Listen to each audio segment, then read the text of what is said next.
Olá, sejam bem-vindos à nossa segunda aula e nesse encontro nós vamos falar um pouco mais especificadamente sobre a assessoria e a consultoria em serviço social, porém o assistente social como um profissional autônomo.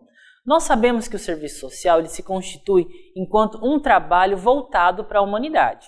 Então ele acaba por fazer do seu fazer teórico e metodológico todo um trabalho interventivo voltado para a transformação da realidade social. Isso nós sabemos que é o trabalho do assistente social em qualquer contexto. Porém, qual o contexto do trabalhador do serviço social enquanto autônomo? Ou seja, o trabalhador autônomo é aquele que exerce atividade independente de um vínculo empregatício. Então, não é uma especificidade do assistente social e o trabalhador autônomo também não é exigida uma formação acadêmica para isso. Então, em nível teórico, Maranhão, ele nos corrobora o quê? O trabalhador autônomo é o que exerce habitualmente por conta própria a atividade profissional não remunerada, porém não é empregado. Ou seja, ele tem uma autonomia na prestação de serviço que lhe confere uma posição de empregador. Ou seja, ele tem o seu horário, ele realiza o seu, como a gente pode falar, ele realiza a sua proposta de trabalho e ele mesmo arca com todo esse custo. Ou seja, então o trabalhador autônomo, ele tem a possibilidade de atuar conforme o seu horário, a sua disponibilidade e também os seus equipamentos, os seus recursos, o seu espaço institucional. Então, é um trabalhador que ele é o próprio empregador. Ou seja, em nosso slide, eu coloco para vocês uma tabela muito clara que diferencia empregado e autônomo. Por exemplo, no caso, o trabalhador que é empregado, que é vinculado a uma instituição, que é registrado ou possui um contrato de trabalho, ele é titulado pela CLT, ou seja, pelas leis trabalhistas. O autônomo é tutelado pela Lei 8.212 de 1991. O empregado ele presta serviços habitualmente. O autônomo ele presta serviços eventualmente. O empregado ele não assume o risco da atividade. O autônomo assume, porque ele também é o seu próprio empregador. O empregado recebe o salário. O autônomo recebe a remuneração. O empregado é subordinado ao empregador. O autônomo não, ele é subordinado ao tomador.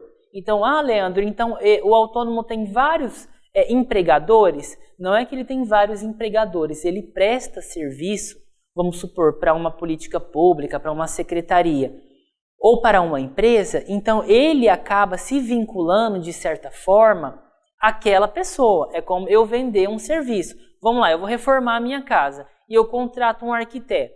Então, esse arquiteto, eu não sou chefe desse arquiteto, mas esse arquiteto vai realizar as mudanças na minha casa a partir do que eu solicito e do que eu acordo com ele. Então, isso não quer dizer que eu sou chefe do arquiteto, mas o arquiteto, ele tem sim que cumprir com os acordos que nós combinamos. Então, essa noção, por exemplo, do tomador de serviço do arquiteto e eu, enquanto dono da reforma, dá uma noção para nós da diferenciação do profissional que ele é empregado e que é tomador de serviço. E outra diferença é em relação que o empregado ele é contribuinte coletivo, o autônomo é contribuinte individual, então ele não deixa de contribuir. Hoje nós sabemos que a área de assessoria e consultoria em serviço social, ela não é uma área ainda muito utilizada pelos profissionais.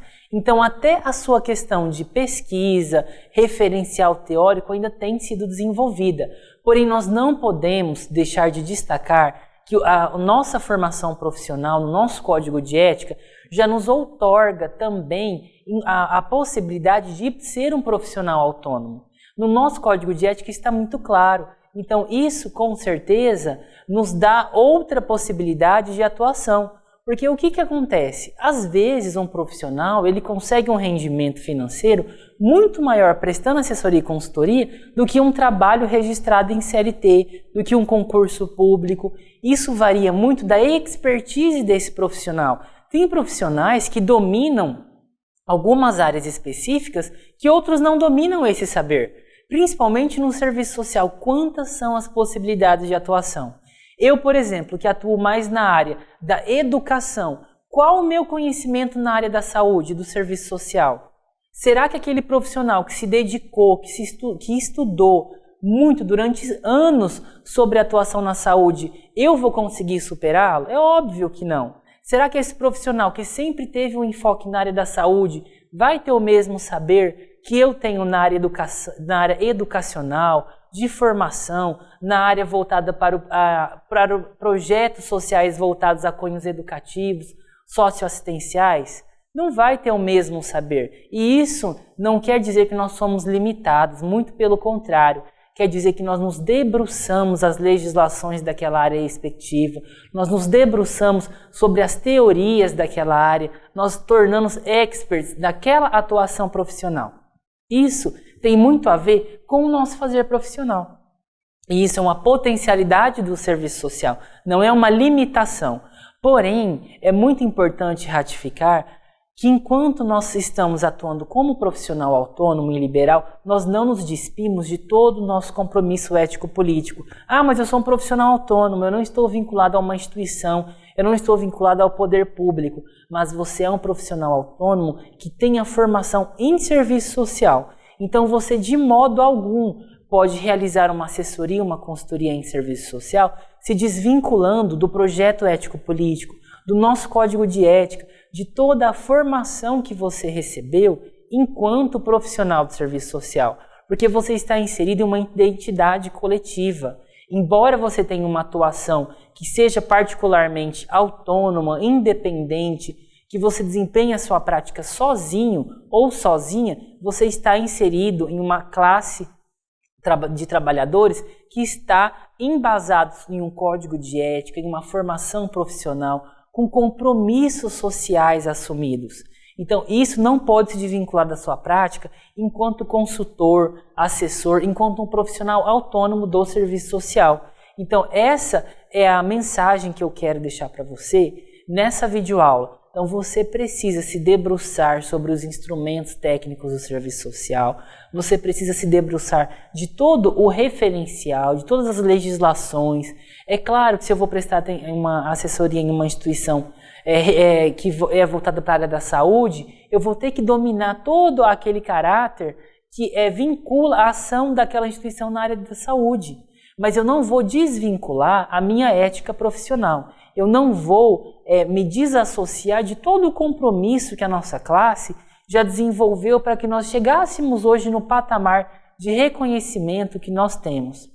Ou seja, é preciso sempre ter em mente de todo o conhecimento teórico-metodológico do serviço social e das técnicas profissionais. Então, se eu domino essas técnicas profissionais, quais são as minhas possibilidades de atuação enquanto profissional autônomo e liberal?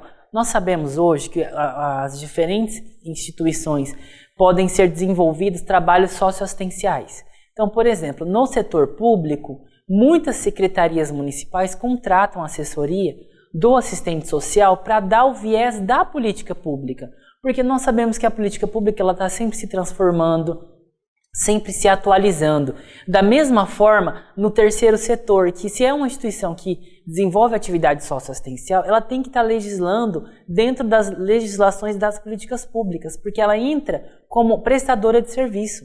Então, se é uma instituição do terceiro setor, ela também vai ter que desenvolver a prática do serviço social e a prática da política de assistência vinculada às políticas públicas. Então, o profissional de serviço social, quando ele vai realizar uma prestação de serviço na área da assistência social, ele tem que dominar todas essas legislações. Hoje não existe mais essa concepção, eu vou abrir uma ONG e vou fazer um trabalho social. Se você quer estar vinculado, você pode até fazer, mas se você quer vincular o seu fazer à política de assistência social, não é doação de cesta básica, isso nós sabemos. Então, o serviço social hoje, ele presta muita assessoria e consultoria nesses espaços, em empresas, em conselhos e fóruns, movimentos populares, instituições de fomento de pesquisa.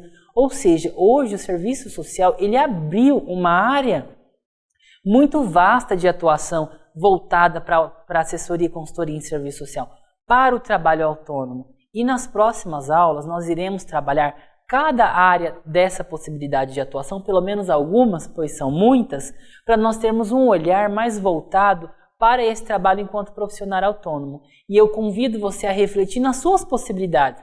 Quais são as minhas possibilidades de trabalho autônomo? Quais áreas eu tenho mais facilidade de me debruçar? Qual é o meu conhecimento?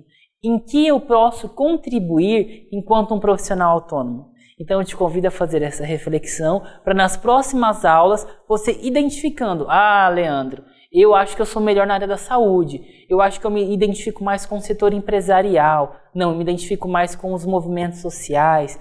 Então vamos começar a pensar quais são as suas possibilidades de atuação, porque eu acredito que em alguma você vai se enquadrar, se não em mais de uma. Então até o próximo encontro e não se esqueça de visitar o nosso material de apoio e o nosso fórum. Até mais!